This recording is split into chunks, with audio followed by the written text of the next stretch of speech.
জয়গুরু বন্ধুরা, আমার চ্যানেলে বিউটিস কিচেনে আপনাদের সবাইকে স্বাগত। আজ আমি আপনারা রান্না করে দেখাবো ধুতুল দিয়ে আলু দিয়ে তেলাপিয়া মাছের তরকারি। এখানে আমি তেলাপিয়া মাছ দেখুন কড়া করে ভেজে রেখে দিয়েছি। আমাদের ঘরে আপনার দাদা একটু কড়া করেই মাছ ভাজাটা খায়, তার জন্য আমি কড়া করেই মাছটা ভেজেছি। অনেকেই কড়া খায় না, এর থেকে একটু হালকাই ভাজে। তো এখানে আমি মাছটা ভেজে রেখে দিয়েছি।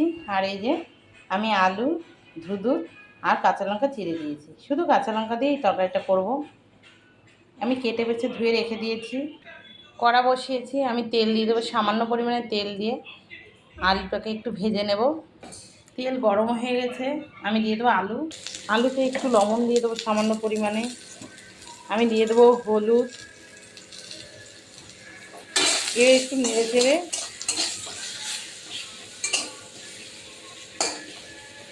নেড়ে চেড়ে নেবো আলুগুলোকে। আলুটা আমার দেখুন একটু লাল লাল ভাজা গেছে।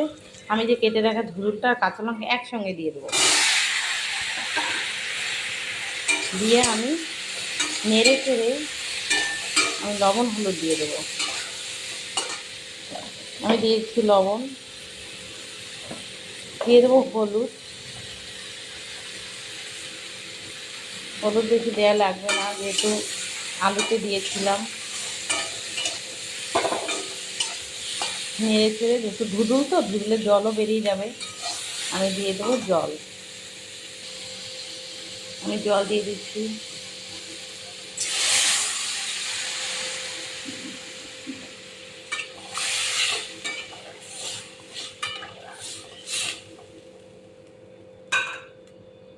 এবার ঝোলে সবজিতে জাল হবে ভালো করে।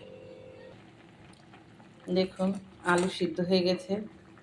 আমি এখানে মাছ ভেজে রেখেছিলাম, মাছগুলো দিয়ে দিচ্ছি ঝোলের ভিতরে।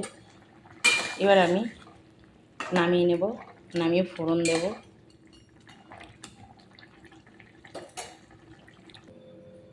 আমি তেল দিয়ে দিচ্ছি, তরকারি নামানো সেই কড়াইতে আমি তেল দিয়ে দিচ্ছি ফোড়নের জন্য। তেল গরম হয়ে গেছে, আমি দিয়ে দেবো সামান্য জিরে, সামান্য রাঁধুনি। নেড়ে চেড়ে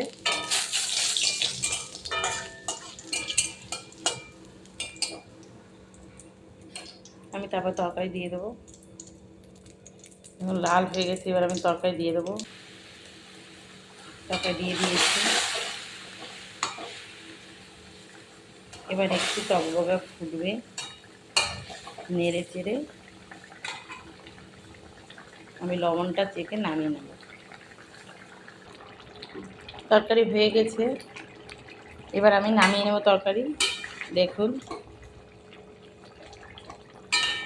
এবার আমি নামিয়ে নিয়েছি। দেখুন ঝিঙে আলু, কিন্তু এটা ঝিঙে না, ধুদুল। ধুদুলের তরকারি কিন্তু একদম পাতলা ঝোলে, কোনো কিচ্ছু দেইনি মশলা, এতে শুধু কাঁচা লঙ্কা চিরা, লবণ হলুদ।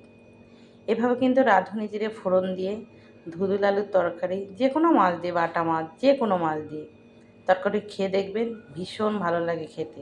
কারণ ধুদুলটা একটু মিষ্টি মিষ্টি লাগে। ঝিঙে আলু যেমন টেস্ট, ঠিক ধুদুল আলু ততটাই ভালো লাগে। এতেই এক থালা ভাত খাওয়া হয়ে যাবে। তো আমার এই রেসিপিটা যদি ভালো লেগে থাকে, তাহলে please please please like, share, comment করতে কিন্তু ভুল করবেন না। আর সাবস্ক্রাইবটা করে দেবেন। জয় গুরু।